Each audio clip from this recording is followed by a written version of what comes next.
Bonjour, vous êtes bien sur Radio Aljabre. Je suis Aya Germoudi. Et je suis Kenza Beradan. Nous sommes en CM2B. Aujourd'hui, nous allons vous parler d'une biographie qui est l'un des témoignages les plus émouvants sur la vie quotidienne d'une famille juive pendant la Deuxième Guerre mondiale.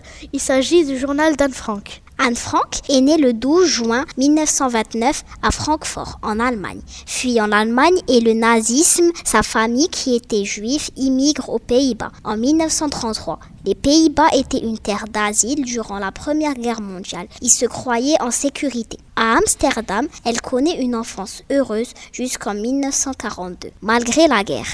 Le 12 juin 1942, Anne Frank a 13 ans. Elle reçoit comme cadeau d'anniversaire un journal qu'elle commence.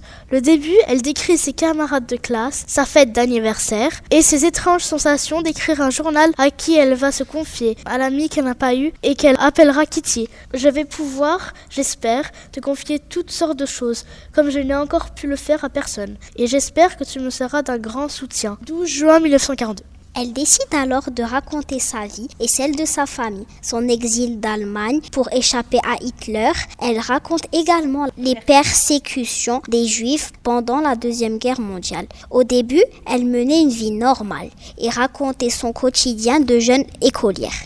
Peu après, elle écrit comment ils se sont trouvés en situation de clandestinité. Après que sa sœur Margot reçut une convocation des SS. Il est alors trop tard pour émigrer à nouveau. Ils ont dû abandonner leur maison et avec l'aide d'amis, ils ont pu aménager dans une cachette arrangée d'avance, qu'ils appelaient l'annexe, et qui se trouvait dans le bureau de l'entreprise de son père. Cette cachette allait être partagée avec une autre famille et leur fils Peter.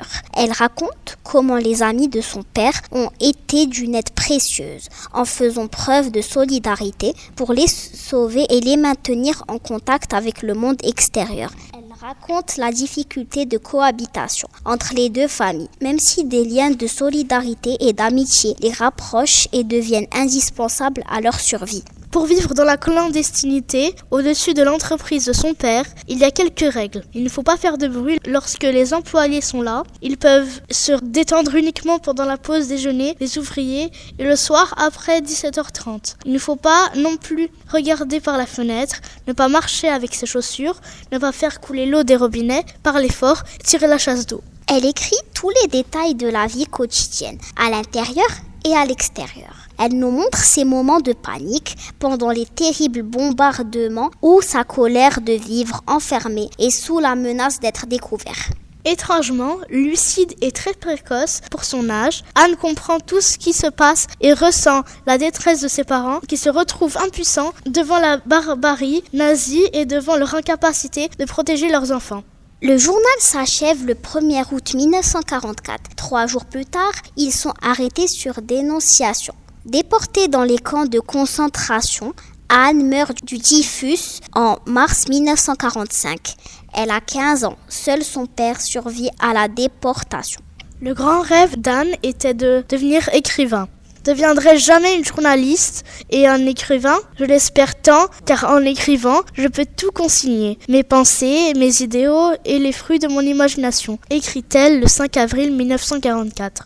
En publiant le journal de sa fille, Otto Frank réalise le rêve de sa fille devenir écrivain. Voilà, c'est tout pour aujourd'hui. Merci et à la prochaine.